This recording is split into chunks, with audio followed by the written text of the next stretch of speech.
इस दुनिया में हर शख्स ही कामयाबी का, अच्छे रिश्ते का, खुशी का और ऐसी ही बड़ी-बड़ी चीज़ों का मुतलाशी है। और हम ये समझते हैं कि शायद अल्लाह ताला इन चीज़ों में देर कर रहा है, या ये कि शायद अल्लाह ताला हमें किसी आज़माइश में मुब्तला किए हुए है। लेकिन कैसा महसूस हो अगर मैं आपसे ये कहूँ कि अल्लाह ताला नहीं, मुमकिन है आपकी इन तमाम चीज़ों में रुकावट आप ही की वजह से हो, क्योंकि कामयाबी की जानिब तो हमें बुलाया जाता है और हम जाते ही नहीं। किस कामयाबी की मैं बात कर रही हूँ? उस कामयाबी की जिसकी जानिब मौज़िन दिन में हमें 5 मर्तबा बुलाता है और वो कहता है, हय्या अलस्सलाह, हय्या अलस्सलाह, हय्या अलल फलाह, हय्या अलल फलाह। और फिर हम क्या करते हैं? अच्छा, नमाज है, अभी पढ़ लेते हैं।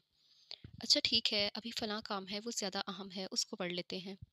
अब जैसे आज रमज़ान है, तो अमूमन घर में ये किया जाता है कि घर की ख़वातीन घर के कामों को अपनी पहली तरजीह समझती हैं और नमाज को दूसरी तरजीह।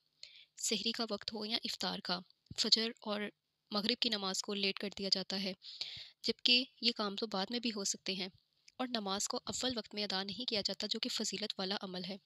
तो अगर नमाजें लेट हो रही हैं, तो आपकी कामयाबी भी तो लेट ही आप तक पहुंचेगी, क्योंकि मौसिन ने तो आपको वाज़े अल्फाज में कहा था, हय्या अलस्सलाह, आओ नमाज की तरफ, हय्या अलल फलाह, आओ कामयाबी की तरफ। जब कामयाबी की तरफ आपको बार बार पुकारा जा रहा है, तो किसने देर की? आपने या अल्लाह ताला ने?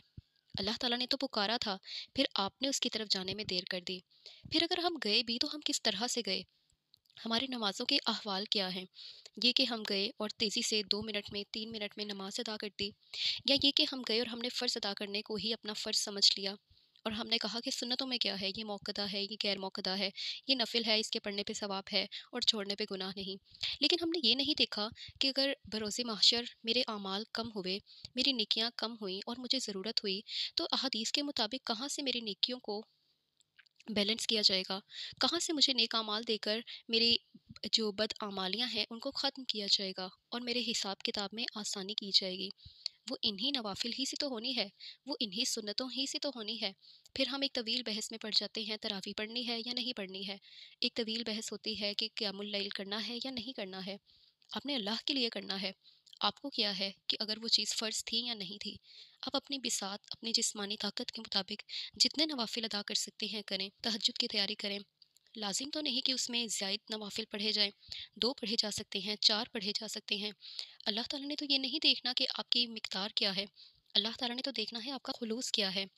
लिहाज़ा इबादत में खुलूस पैदा कीजिए, अपनी नमाज़ों को तवील कीजिए और बिलख़सूस रमज़ान के महीने में नमाज को पूरा पढ़ने को ही तरजीह दें, क्योंकि यही वो महीना है जो हमारे पूरे साल के ऊपर असरअंदाज होता है।